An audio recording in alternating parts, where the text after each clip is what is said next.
Hey guys, Corey from the Gorilla Pit Training, Nutrition and Lifestyle. Welcome to today's episode of the Daily Pit. What we're going to be covering and talking about today, guys, are reps. And are reps important? Okay, so everyone knows what the rep is. It's how many times you lift the weight per set, okay? Now, I'm sure if you've been online and looked at a program, or you've written your own program, or you've pulled a program out of a magazine, it'll come out and it'll say something like, 6 to 8 reps, or 10 to 12 reps, 10 to 15 reps, 4 sets, okay? Now, what we're going to chat about is, are those numbers actually important, and what is more specifically going to get us results? And it is one of the most common, mistakes or downfalls when someone is first entering the gym and looking at putting on size. Now, look, reps are important. Okay, but it's understanding why they are important and how many they should be. Now, when you look at those programs that I mentioned before, it might say, okay, if you're looking at gaining strength, go 6 to 8 reps.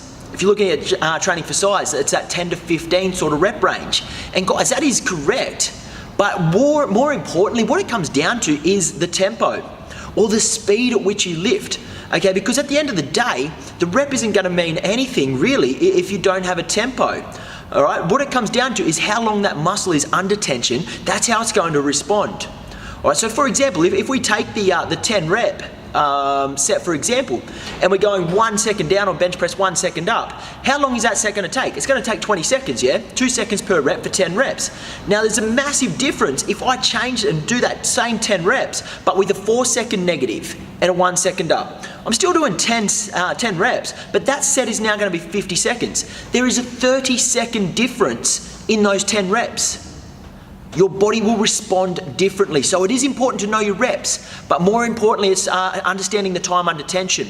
All right, I'm going to run you through this very, very simply, guys. We could go into a lot more depth, but I'm just going to give you the very basics of this so we can understand how to start to structure our rep ranges. So if we have a look at the board here, excuse my messy writing, but if we have a look at it, basically it goes for time under tension. So we go 0 to 40 seconds time under tension is strength training.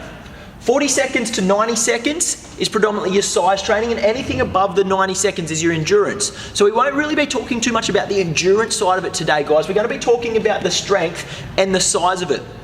So when we look at that 6 to 8 rep range, generally that will fall inside our 40 seconds because we're going powerful, yeah? We want that nice heavy weight, and we're going to lift it for that 6 reps, basically as fast as we can, utilizing that weight. Sometimes it's a little bit slow because it's a heavy ass weight. Now, that's what most of us are lifting in though. All right, we might do our 6 to 8 and then we progress to our size program, okay? We progress forward onto our phase where we're looking at more size rather than strength.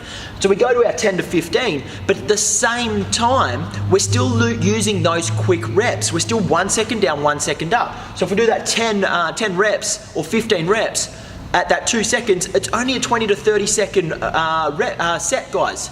So when we look at that 20 to 30 seconds, we are still falling in this strength protocol. So even though we think we're in this size protocol, we've actually stayed in the strength protocol. And this is why when we start out at the gym, our big lifts, our things like our bench press, our shoulder press, our squats, our deads, they start to go through the roof, yeah, and you improve on them dramatically, but we're not quite getting the size and the physique gains that we're setting out to get. All right, and we're happy with our bench, and we're happy with our squat, so we keep going heavier and heavier and heavier and wondering why we're not getting the results corresponding. Yeah, there's going to be a little bit of trade-off, guys. If you train for strength, you're going to put on a bit of size. All right, and same thing, if you start to train in the size protocol, your lifts are still going to go up because they're going to cross over at some point. Okay, it's natural. If you're lifting weights, things are going to adapt. But to get the most out of your program, guys, it is understanding these two things. So once again, going back to this 40 to 90 seconds, if you're training in your size program, guys, try a workout where you are just timing it, okay? Pick 50 seconds, hit the stop clock and lift for 50 seconds. All right, and guarantee it's going to get a deeper burn than what's going to happen when you're doing your 6 to 8 reps or nice and quick. And that time under tension, guys, is going to expand, and it's going to make you a lot bigger. It's going to allow us to tear those muscle fibers down. It's going to allow us to rush some sacroplasmic fluid into that, get a bigger pump, all right? And that's exactly what we're chasing when we're trying to get that size through the muscle. So a good thing here, guys, this is where things like supersets and drop sets are really effective. All right, and it's where guys get a lot of size coming from this, because what happens is they're training this strength protocol, but then they superset or they drop set. So it's going to go from 30 seconds and you're going to do a second 30-second set. All right, so you're getting your 2 sets at 30 seconds, which now is 60 seconds time under tension, which is smack bang in between that size protocol. So that's where these sort of these advanced lifting techniques come into play. But we can't always be doing that, guys. We need to have a structured, solid lift as well. So the good thing that we use here is eccentric loading.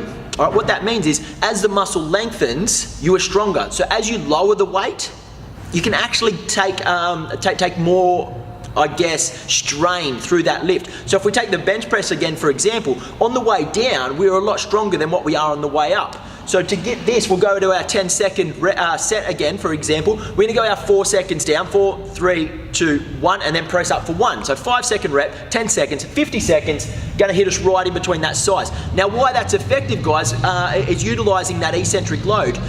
We can lift heavier weights still. All right, you still want to lift a heavy weight, but if we're trying to go for a say a 5-second lift and you're going 2 seconds down, the 1 second pause, 2 seconds up, and controlling on that concentric, you're going to burn out a lot faster and you're not going to be able to go quite as heavy. So this is a really good way to hit that size protocol while still stimulating as much muscle fibers as possible by using a heavier weight.